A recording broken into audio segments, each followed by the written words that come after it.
Bonjour tout le monde, c'est Tina de chez The Reptile Fashion et dans cette vidéo, je vais aborder les origines des geckos à crête. Corylophus ciliatus.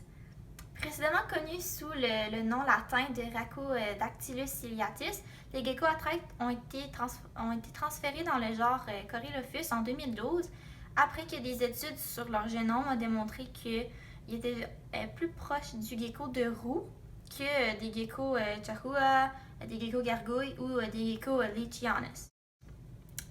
Ces geckos-là, ils sont originaires de Nouvelle-Calédonie. C'est quand même un milieu qui est assez humide, c'est comme une sorte de jungle. Je vais mettre des photos à l'écran pour que vous puissiez voir de quoi ça a l'air. Et ils ont été découverts en 1866. Ce qui est intéressant avec ces geckos-là, c'est qu'ils ont été déclarés comme éteints en 1967. Mais comme vous pouvez voir, j'en ai un de vivant juste ici. Ça, c'est parce qu'ils n'ont jamais été éteints. C'est juste qu'il en restait tellement pas beaucoup qu'on les recensait plus, en fait. Jusqu'en 1994, où que Friedrich Wilhelm Henkel, excusez, je m'étais écrit son nom parce que c'est un petit peu difficile à prononcer, les aurait découverts avec son équipe pendant une tempête. Donc, depuis, ils sont devenus l'une des espèces de geckos les plus populaires en captivité. Puis il y a de nombreuses raisons pour ça.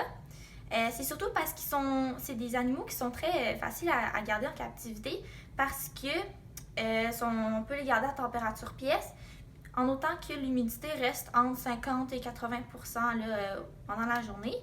Et pour les nourrir, ils ont juste besoin de manger du riz haché comme ça, c'est comme la petite poule, avec des suppléments bien entendu et des grillons. Je vais mettre ma playlist de vidéos que j'ai faites en lien avec l'alimentation si jamais ça vous intéresse.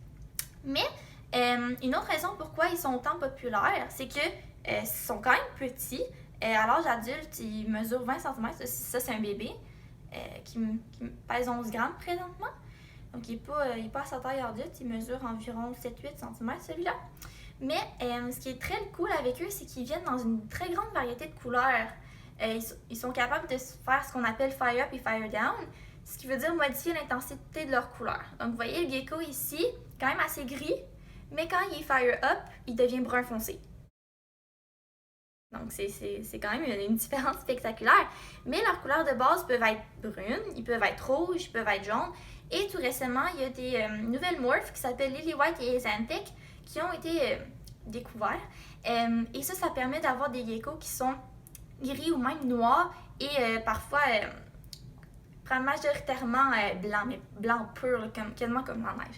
Donc c'est super beau. Bien sûr, ces morphs-là, ils coûtent un petit peu plus cher, on s'entend, mais c'est ça. Mais c'est pas juste en lien avec la couleur qu'il y a des morphs. Il y a certaines morphs qu'on appelle les dalmatiens. Et ça veut juste dire qu'ils ont plein de picots partout. Là. Ce gecko-là, je sais pas si vous voyez, il y en a un. Il y a un petit point dalmatien sur son flanc, le petit point noir, c'est ça, on dirait un grain de beauté. Mais il y en a des geckos qui en ont partout sur eux. Je vais mettre une photo à l'écran aussi pour que vous puissiez voir ceci. Donc oui, ça c'est les raisons pourquoi les geckos à crête sont tant populaires. Mais on s'entend que même s'ils sont très populaires, ce sont des geckos qui peuvent vivre jusqu'à 20 ans. Leur espérance de vie est très longue.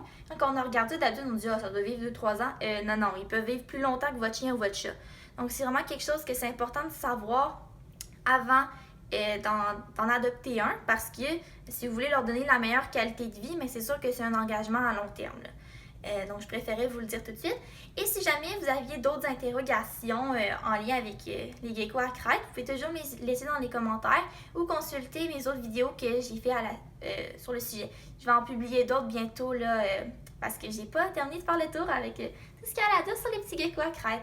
Donc voilà, et j'espère que vous avez apprécié cette vidéo.